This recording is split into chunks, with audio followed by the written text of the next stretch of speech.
Hi, everyone. We'd like to start off by thanking everyone who has joined us at this webinar today. Welcome for those who tuned in last week, and for everyone who was unable to join. We are happy to have you here today. My name is Killen Sang, and I'm a public health research intern for COVID-19 Greater Charlotte Area Mutual Aid, or COVID-GCA for short. This week, our topic is impacts of COVID-19 on the economy and job market. Joining us, as well as a cohort of CMS high school students who are eager to learn more about the pandemic and how it is affecting our lives. By the end of the 5-week series, the students will write a resolution that will be presented to the CMS Board of Education detailing the recommendations for how schools should proceed in the fall. And now it's our honor to present to you our guest speaker, Mark Jerrell. Mark Jerrell is the District 4 representative for the Mecklenburg County Board of Commissioners. Mark served as the United States Army Reserve and the North Carolina Army National Guard. He is also a former executive committee member of the Black Political Caucus, where he served as the chair of the Get Out to Vote and legislative committees and co-chaired the Economic Development Committee. Professionally, he has worked for several Fortune 500 companies as an operations manager and currently runs a speech therapy company with his sister, serving 21 counties throughout North Carolina. And again, on behalf of everyone here at COVID-GCA, I want to thank you for taking the time to be with us today. And welcome to Commissioner Jerrell. Well, thank you guys so much for having me. It's a pleasure and an honor to be here. And I'm inspired to see so many young faces out here that are engaged and wanting to do your civic duty. I think it's amazing. And I am just honored to be here today and ready to get it started.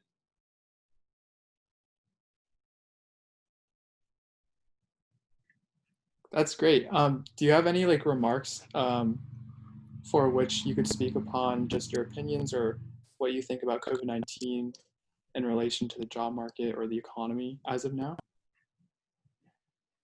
Yeah, I do. So I know you guys, had a lot of questions that you wanted to cover. So I certainly can start with, obviously, we all know the devastating impact that COVID-19 is having.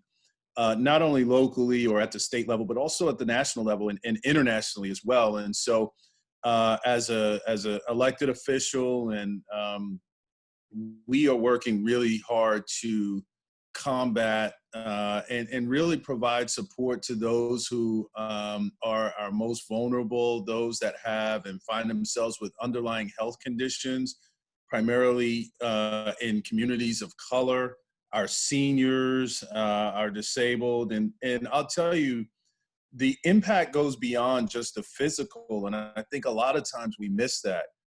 Is also a mental health component to this crisis that we're dealing with and that we're going to have to deal with, in years to come. And I think when I look at the faces and the participants that I see on this call, I wonder about the impacts that this pandemic has on you guys. Your lives have been interrupted. They've been turned upside down in ways that I'm really disconnected from. I don't know what it's like to not be able to really interact with, your classmates or the experiences that you guys are going through as young people. And I'm anxious to understand if we are responding to your needs appropriately and adequately. And I would love to hear from you guys as far as what do you need as young folks? What should we be focused on from your perspective? What are those things that are important to you?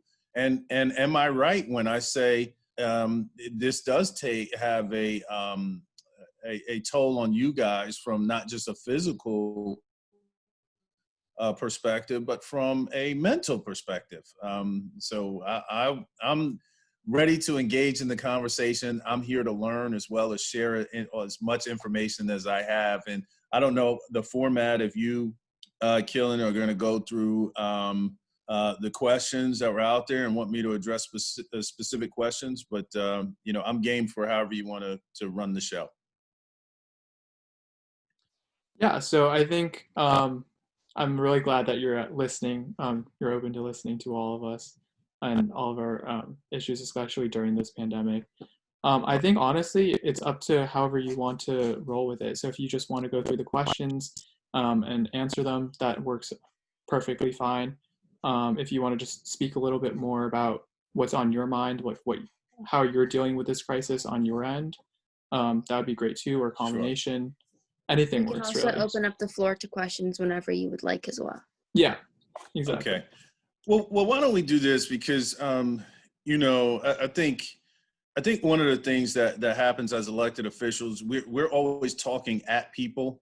And, you know, I think a combination of both is great. I can certainly share where I am, but I think an open discussion would be really useful. I would like people to be engaged during this time that we have, if that's possible. So, you know, I definitely want to hear from you guys. Feel free to push back on anything that I'm saying. I mean, don't feel like you just have to agree just to agree. Push back and let's have a real dialogue. We can have respectful and healthy dialogue, right? If you say, hey, old fogey, you don't know what you're talking about, that's fine. So, but no, I really want to add value by not talking at you guys. I think there is a huge disconnect a lot of times. And so I've recently, you know, and on that point, I recently had a virtual town hall where I had members of our refugee and immigrant communities, because a lot of times my district, let me back up, guys, let me explain to you. So I'm in my first term on the Board of County Commissioners. I'm in my second year. We have 2-year terms. I serve District 4, as was stated, and in Mecklenburg County, District 4 is by far the absolute most diverse district in our community. It encompasses all of Uptown and South End, and then I come out east. It's the eastern part of the county. So if you think about corridors such as Monroe Road or Independence Boulevard, Central Avenue, Albemarle Road, Sharon Amity, kind of that gives you any position of what I cover.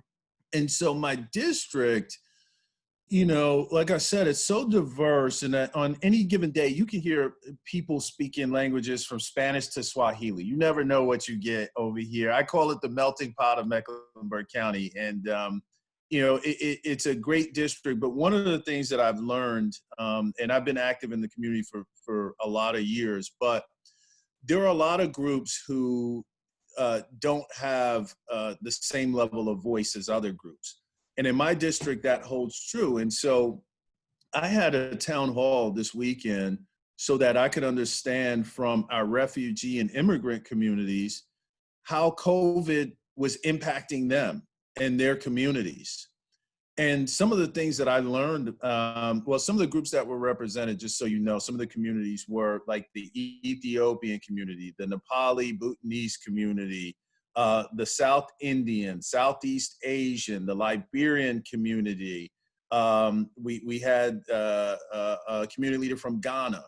And so what I did was bring together our county staff and our partners at Novon and Atrium so that they could hear from these community leaders about what was going on in their communities. And I always find those formats much more valuable because a lot of times we're telling people what they need without asking them what they need.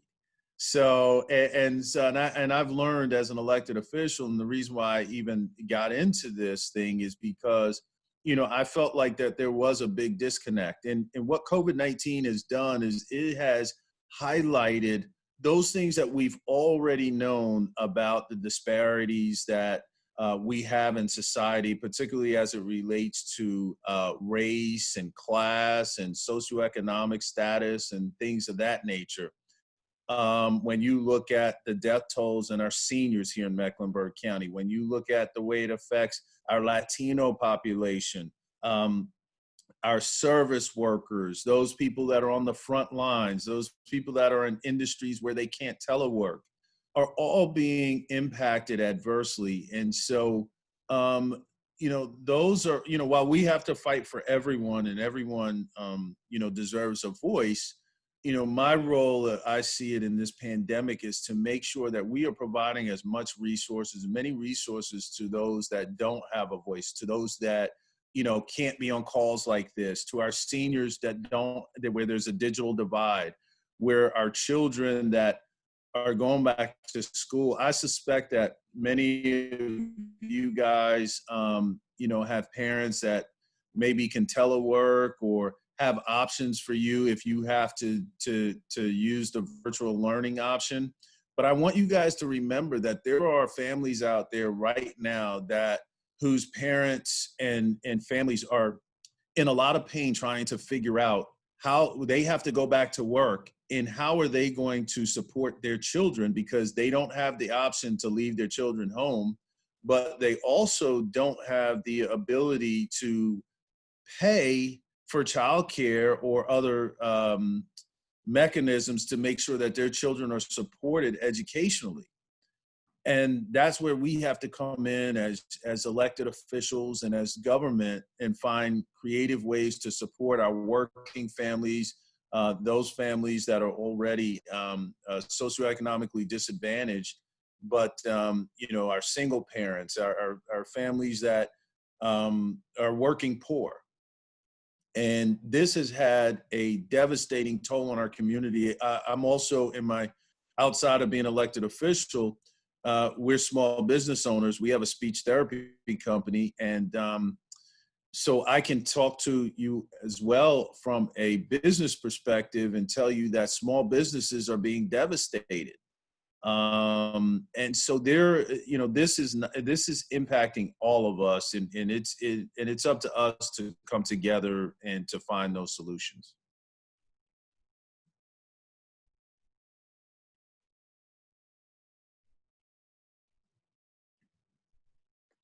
Yeah, definitely. Thank you for those remarks, Commissioner Jerrell. Would you like to have the floor just open for everyone to speak on the issue? Or? Yeah, I would. I think if there are, why don't we go through if you guys don't mind, let's go through some questions, and I'm more than happy to give you a response. There's nothing off limits or out of bounds. I mean, let's, have an open and honest dialogue.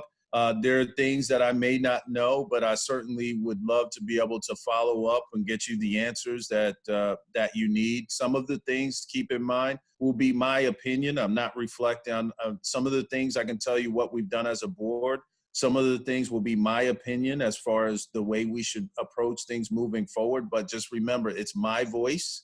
But that doesn't mean, it doesn't make me right.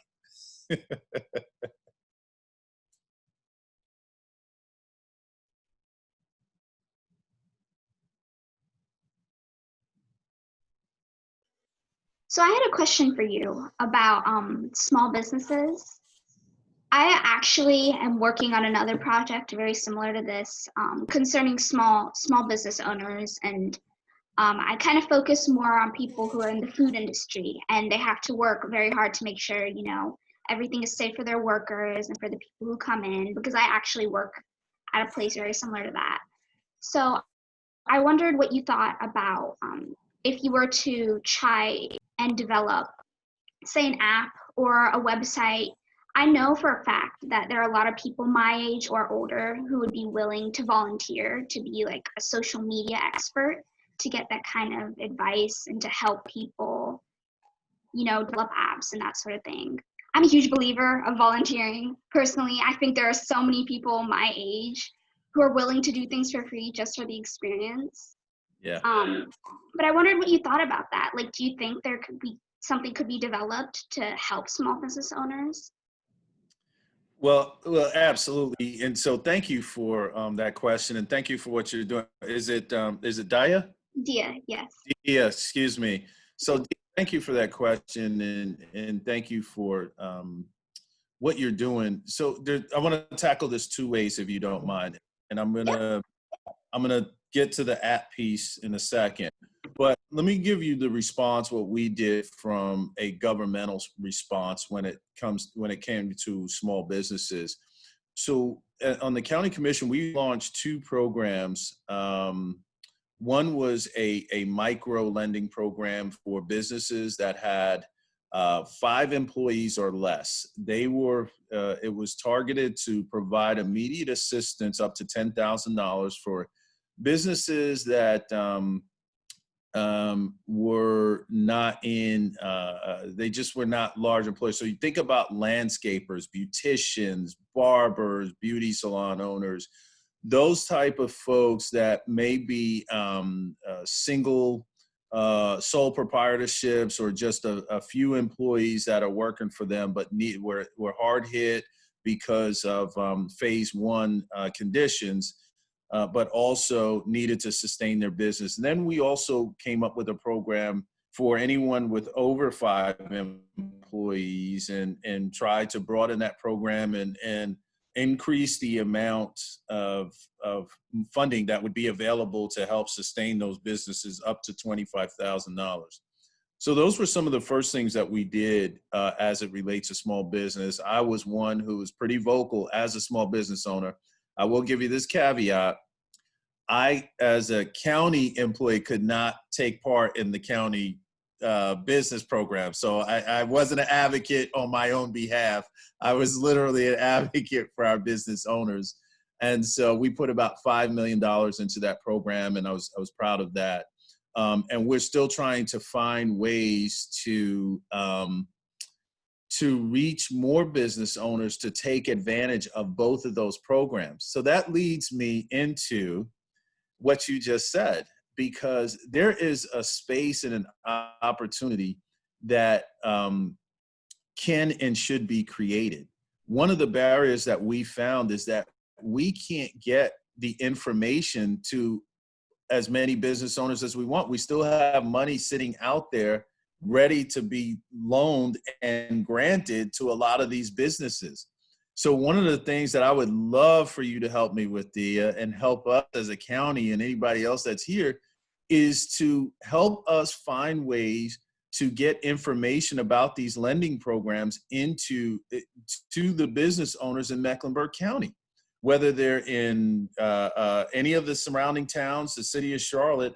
We've got to get this information out, and we don't do a really good job of doing that. So I don't know if the app, is there a way that we could get this app to help us get the information out? But I would love that, because we need to use up all that 5 million. I want them to come and say, we have to double that. And so if you want to help with that, let's connect and you tell me, Mark, we can do it this way. Commissioner, we can make it happen this way. And I would love it. So I hope that answers your question. Yeah, absolutely. It's definitely in the theory stages, but we can Okay. definitely add that in, because I think, yeah, connecting is a huge issue. Another one of the issues we had was there are a lot of small businesses who don't necessarily have a platform to work with, Right. because just connecting is always harder, especially when you're trying to focus on business. And if it's just a person who's trying to manage, like my manager, she manages 5 locations. She's running around back and forth day in and day out.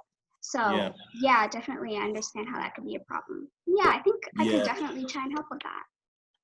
Fantastic. All right, I'm going to hold you to that, but this is recorded, so don't make me send the sheriff after you, okay? Okay. Thank you. Of course, thank you. Tanushree, if you'd like to ask your question now. Yeah, hi, thank you for being here. Hi. So I'm pretty sure you answered this question, but how do you oversee this crisis affecting income inequality in the US or anywhere else? Tanushree, that is a great question. Thank you for that. So, income inequality was in existence well before COVID. Income inequality is something that many of us have been in the trenches fighting against for so long, whether you talk about women being paid 50% of the wages of men, people of color, and so on and so forth. This is, a real issue that we have to deal with in our society. And I'll tell you what COVID has done is taken all of the issues that we already know about, and it's just shown a spotlight on those. And I will tell you guys this, obviously from a county perspective, let me just tell you guys what we're responsible at the county level. so that you have a better scope of kind of some of the things that we deal with relative to the city council, so to speak. So at the county, we are responsible for human services. So we established the county budget. This year, it's $1.9 billion. We're responsible for setting the tax rate. We're responsible for funding education. We're responsible for funding parks and recreation, health and human services. We oversee the environment, mental health, and all of those quality of life type of issues. Now, myself and my new colleagues, there's 4 of us that are new to the board. We've kind of, edged our way into other domains that county wasn't supposed to go into, such as affordable housing and issues of equity, because that's what we're really passionate about. We just came in, everybody's telling us, oh, you're not supposed to do that. The county doesn't do it. We said, well, you know what? We're going to do it. The county does it now. And so as it relates to issues of equity and social justice and all of these things, we are taking an active role.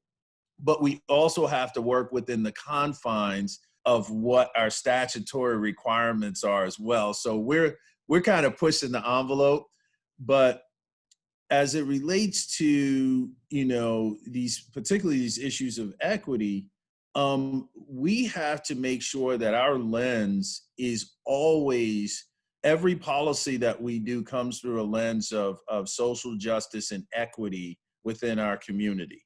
And so when we look at policies around parks, or if you think about open space, green space, connectivity and things of that nature, how does that impact those who are maybe socially economically disadvantaged?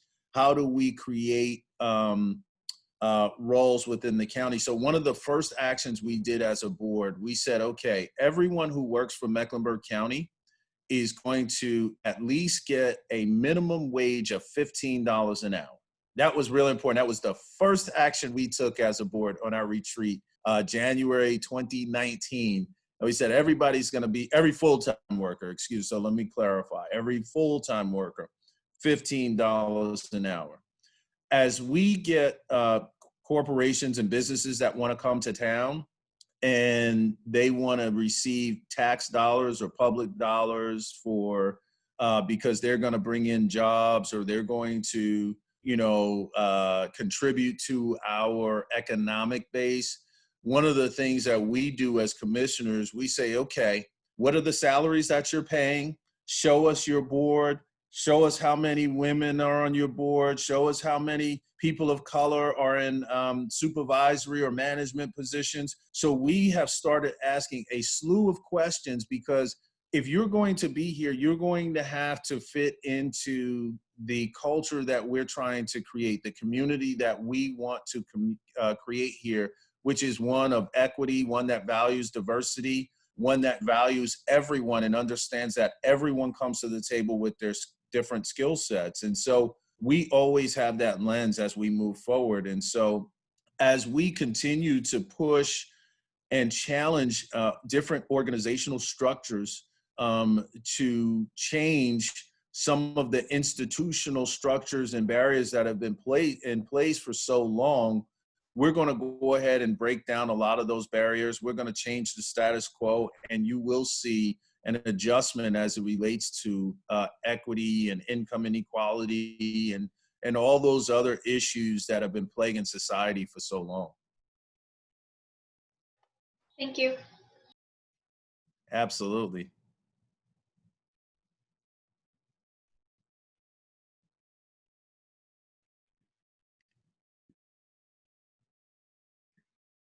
Mona, I believe you have a question. Yes, I do. Hi, my name is Mona. I was wondering, I recently saw a statistic on something. It was saying that over like 50% of small businesses or businesses will be permanently closing down soon. I was just wondering how you thought that might permanently affect the economy in our country. I know it's a really wide scope, but. No, that's a great question. So I'll tell you, I think it's going to have certainly an adverse effect to the economy. You know, we should be doing everything we can to promote entrepreneurship. I wish it was something that we taught in schools. I wish it was something that we allowed people and promoted and pushed people to leverage their skills and to use it and build businesses and you know, from their perspective, obviously everybody doesn't want to be an entrepreneur, but the opportunity should be available for everyone who does want to. I do think it's going to be a devastating impact, and what's going to happen, it's going to be even more devastating for people of color and those minority small business owners. So one of the things that we know, and what's there's a saying, particularly in the Black community, there's a saying that says, when America catches a cold, the Black community catches the flu. And so I think when you look at minority-owned businesses, women-owned businesses, that 50%, I would suspect, is going to be majority made up of those businesses that, you know, just again, already came into a space on unequal footing. And it'll certainly have a devastating impact on our economy. Here locally, I heard it's from a group sent me some information. I apologize, I can't remember. It might have been the LGBTQ chamber that I got it from, where 40% of the minority-owned businesses here in Mecklenburg County were going to be permanently closed. And that's that's devastating. It's devastating for any business, but when you think about the disparities that we live with and the disparities that a lot of folks are facing, that's just devastating. And so we've got to address it. There has to be economic support. And this is not us giving anybody anything. People work hard. One thing I want people to understand, small business owners essentially kill what they eat. You know, you're not punching a clock. You don't have a guaranteed paycheck by any stretch. And your day does not stop at 5 o'clock, and it doesn't stop on vacation. It doesn't stop when you're sick. These are things that we have to understand, and I think we have to have a much healthier respect for small business owners and what they provide to the economy. Small business is the economic engine that drives the economy, period. Whether you talk local, the state level, or the federal level, small business is what does that. It's the driver of the economy. And we have to do everything we can to support those businesses. I agree. Thank you. Oh, thank you. You agree with me. I love it. So I actually have a question. It's a little bit of a different topic and a little less serious, but how do you think this is going to affect like the entertainment industry in America? Because all the like movie theaters, amusement parks, every like type of place where people like gather and like hang out, and like trampoline parks, so stuff like that. How is that going to like affect that type of economy? Because I feel like that's a large part of the American economy, entertainment. I think you're right, Ryan. I think that's a great point. And so one of the things, and I'm going to tie this back to small business to a certain degree. One of the things that I suspect that we're going to have to do as a country is to find different models, right? So we're going to have to use different approaches and different models to deliver our products and our services. So when I was coming up, guys, there was no Netflix and all this other stuff, right? You had to go to the movie theater. And so I know it's weird, right? But so, you know, when I was coming up, there was these things, they were called pay phones, right? You stick a quarter in it or a dime, and, you know, it was on every street corner. I know you guys are like, what is that? Yeah, it was weird. But so I say that to say, Ryan, it's like, you know, we continuously as a society reinvent ourselves. And so crisis should not stop us from being able to find ways for us to challenge. I mean, essentially right now we're congregating. Obviously it's in a different phase, but there have been solutions to still allow people to gather to a certain extent, whether you talk about Zoom, whether you talk about WebEx, whether you talk about other media platforms that allow people to do that. So I believe we're going to have to continue to reinvent ourselves. We're going to have to continue to find different models to deliver that same level of cohesiveness and gathering. But I do think in the short term, it is definitely going to be an issue, particularly economically. It's going to be an issue. People right now are, I think, you have a large contingent of folks that are just in survival mode. So let alone thinking about entertainment or thinking about those things, there's a large contingent that are just thinking about survival. You have another contingent that is thinking about, hey, I want to get together. I want to be able to go back to my house of worship. I want to be able to go back to school. I want to be able to go to the mall and hang out. I want to be able to go to the movies or whatever. And so I think you do have that. And those folks will eventually be accommodated, but I'm not sure if that'll happen before we kind of get socialized to a new normal and a new way to congregate and a new way to interact. And so,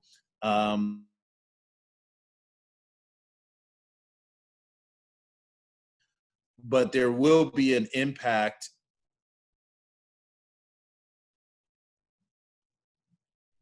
Oops.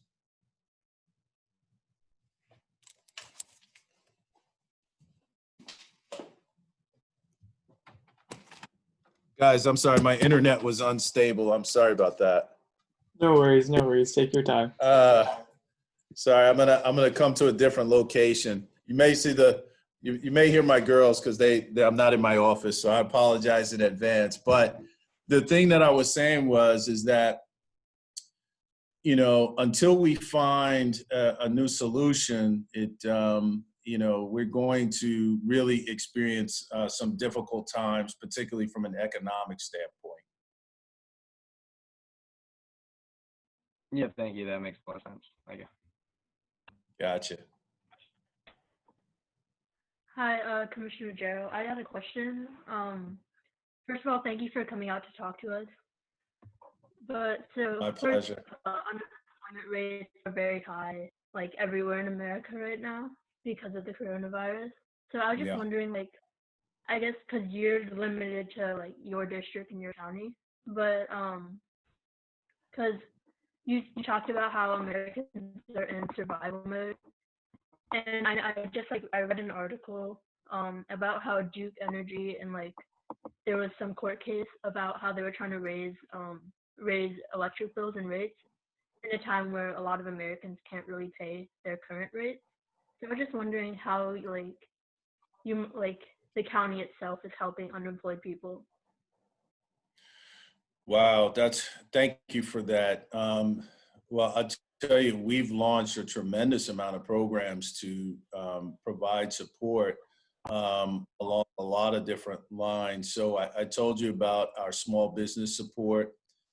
We partnered with CMS to open up a lot of our locations to provide feeding sites, about 70 across the county in conjunction with CMS, whether it was our recreation centers or CMS, the school sites all throughout the county. We've also partnered with a lot of faith organizations as it relates to feeding.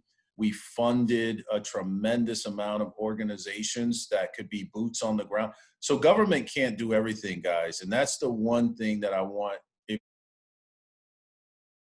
you don't take anything else away from this conversation, is just to know that there are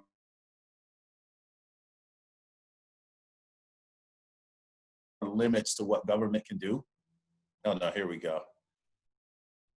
I'm sorry, I thought I lost you guys for a second. But I was just saying government can do, guys. And so we continue to try to partner with as many organizations as humanly possible in order to make sure that we're delivering services and resources. And a lot of times we may not be directly delivering those services, but but with the ability to fund organizations that can help in the community, help feed. We have a program where we pay the heating expenses for our seniors. We did the free fan giveaway. We partnered with our health system to do the 2 million masks giveaway here in the county. We also have been working, getting testing sites up. We have been working with crisis assistance ministries, and we put our homeless residents in hotels to quarantine. And so I could go on and on with all of the programs and actions that my colleagues, and I definitely always have to shout them out because this is not a one-person show.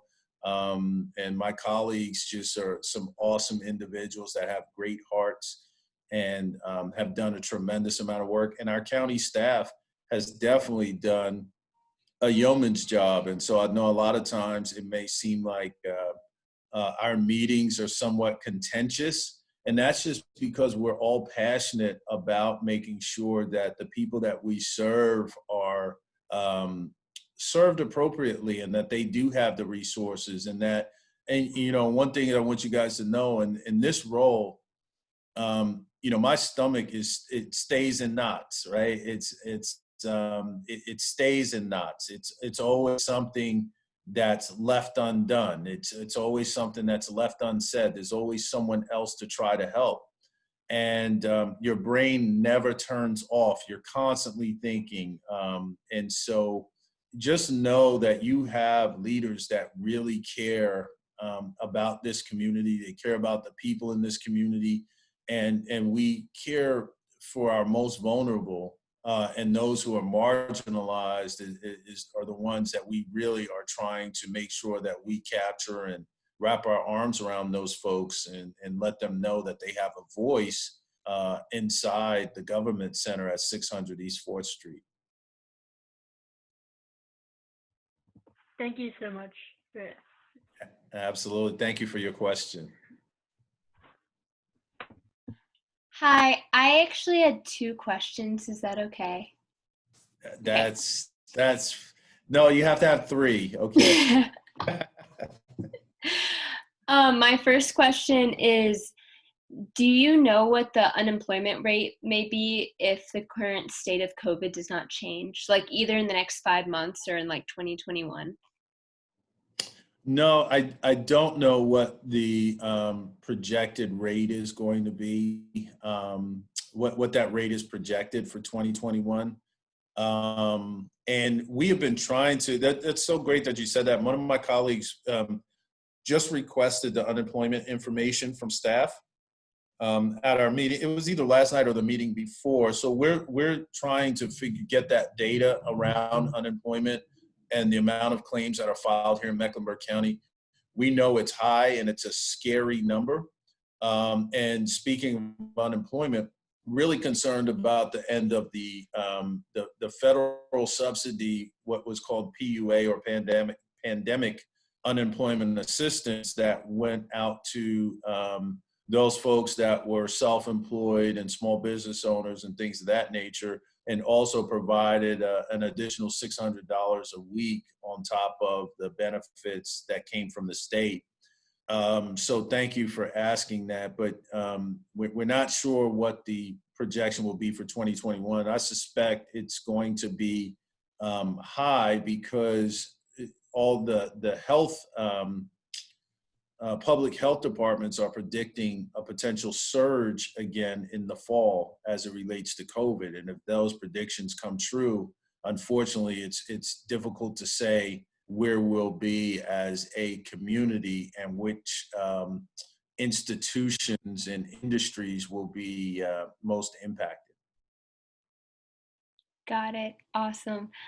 And then my second question, I don't know. You said something earlier about mental health, and so I don't know if you can answer this, but in regards to mental health, is there any programs that have been made to help people who have been struggling?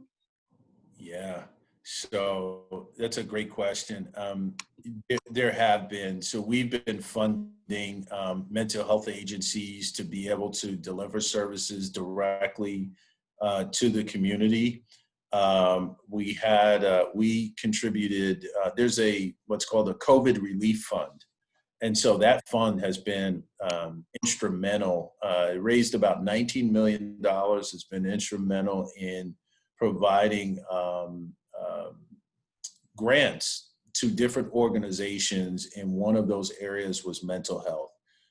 We also work with Cardinal Innovations as a partner to help deliver certain social services as well, behavioral health services, into the community. And so we are, but you know what? We don't have enough resources.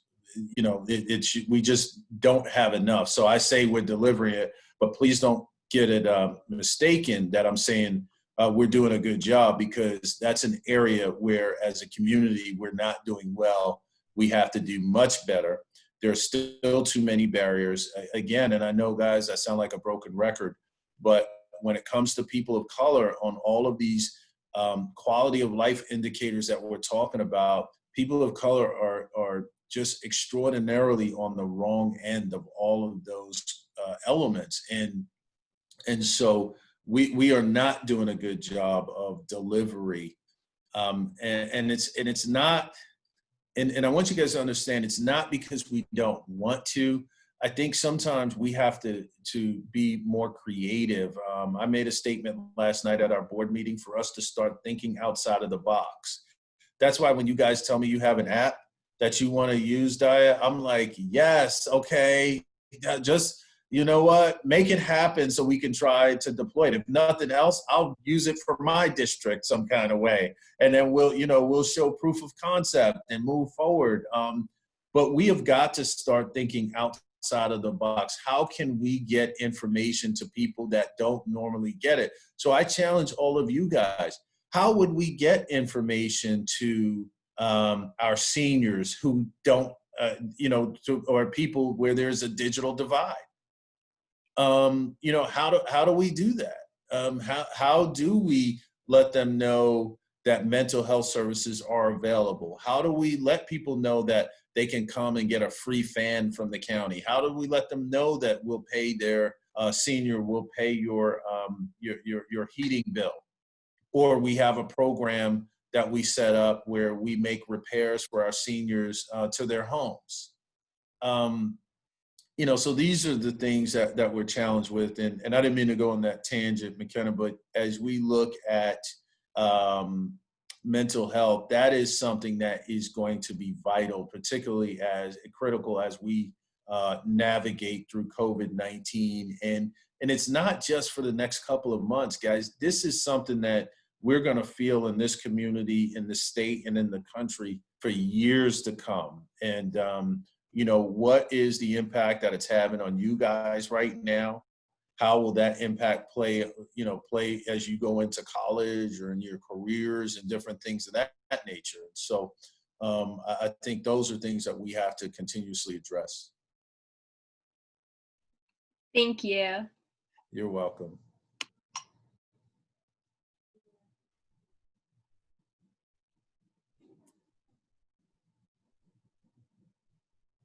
I guess I had a question, actually.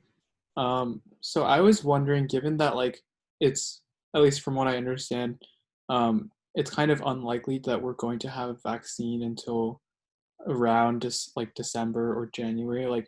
What are some initiatives or long-term plans that you all are thinking about to support small businesses for around at least the next 6 months?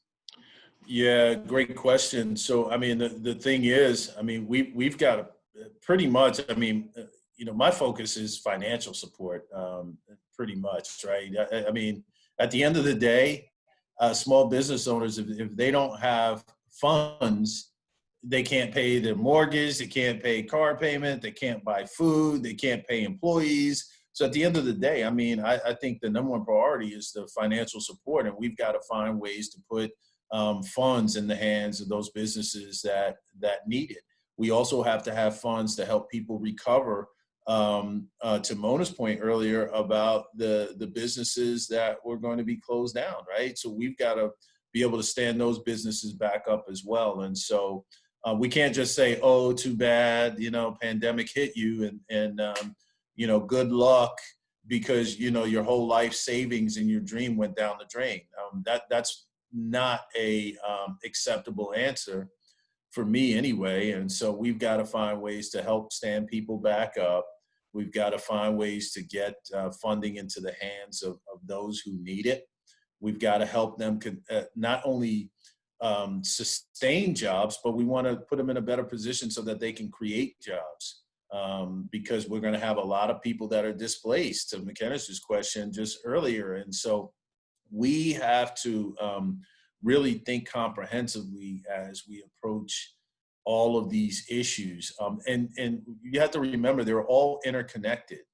You can't talk small business without talking people. You can't talk people without talking unemployment or transportation or health and human services or mental health, or all of these issues that we're talking about are interconnected, interrelated. You cannot separate them out, and that's why you have to have a comprehensive approach as we go here, as we go through them and try to tackle them. But I've got a question for you guys, or some questions for you guys.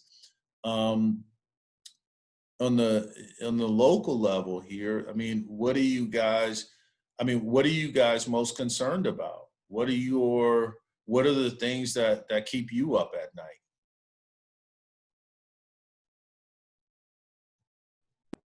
I think for a lot of us right now, it's school, since we were just signing forms about whether you want to stay at home and do a virtual academy or something like that. So we're all really worried about that. And especially like if our parents are business owners, we're wondering about, what exactly the future is going to be like, especially like when it comes to income. So, I think a lot of us like joined this cohort to like discuss with other people and just see what the future is going to be like. To backtrack off of what Mona said, I definitely agree. It's very scary, especially because my dad's a small business owner. So that has definitely been like a very scary thing. And also with being a rising senior and about to go to college, it's very scary knowing like so much unknown. And also just with like colleges and having to do online interview. It's just very much like unknown in the future. So that's definitely been scary. Yeah. Yeah, to add on to that, I was thinking like for our teachers especially, because like we have to make sure they're supported both like their health but also with their like income, by like we're putting them in a dangerous situation by going to school. And also like as McKenna was saying, a lot of people are like either graduating high school or college and have to enter the job force soon, and it's just unknown whether like there will be jobs that they can choose from. Yeah, great point. Going off of what you just said about like jobs and so many things being unknown, the thing that worries me is that my father is one of the Air National Guards and has to travel to other places to like fix things electronically, and like he's willing to do it for us, but all of us are worried that he's going to get sick and not be able to make it home. Yeah. Well, I want to say something to you, Alana, and just tell your dad in particular on behalf of myself and the county, thank you for his service and the sacrifice that he's making for us. We really, really appreciate him, and also to your family, because the sacrifice that your family is making to allow your dad to operate in that space. So thank you so much, and especially to your dad. So I do want to say that, but that is a real concern. Yeah, I'll make sure to tell him after this. Please do. Thank you. And your entire family. Make sure you tell everybody thank you. Of course. Okay. So if you guys could give me something, if you said, you know, you guys as elected officials, you need to know this. This is what we want to see done. This is your opportunity to tell me what you want to see done. What is it? I mean, within my power. Well, I don't know if it's within your power or not. Okay. But I'll definitely say the thing that bothers me the most, and I think it bothers a lot of other people too, is I hear and see a lot of stuff that, like, you know, if people, if everybody wore masks, then I've heard so many people, like so many statistics and news reports saying that if everybody wore masks, the virus would be gone in like 2 to 3 months.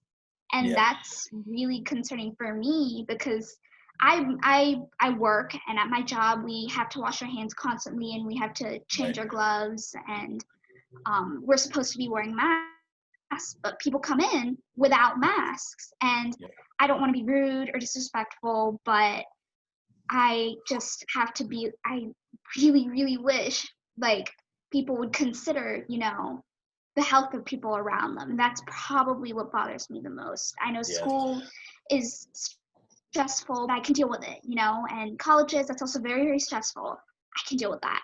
But other people, you know, just not thinking that this is important, or I don't know, maybe they can't afford it. I don't know what, you know, their situation might be.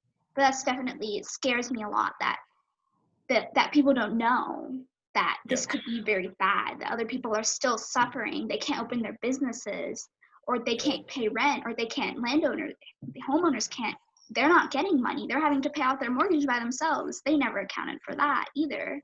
Yeah. That's definitely, I know the government can't solve that, and that's more of a people thing. People need to understand. But we're trying to, though, to your point, we're definitely trying to. I think it's a great point, and we had robust discussion at our meeting last night.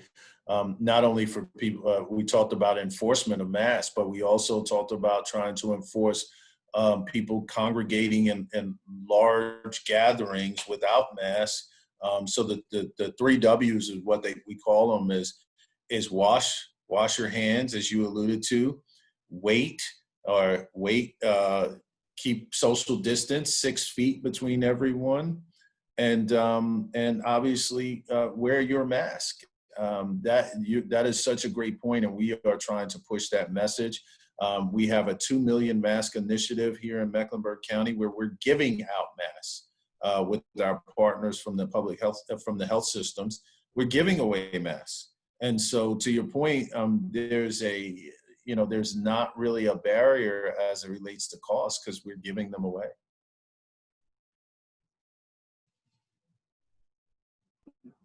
I just want to say, like, I appreciate all the efforts that you guys have been doing. I noticed that there's like a lot of different things you guys have been doing that I didn't know about, especially I think it was like the $90 million grant it was.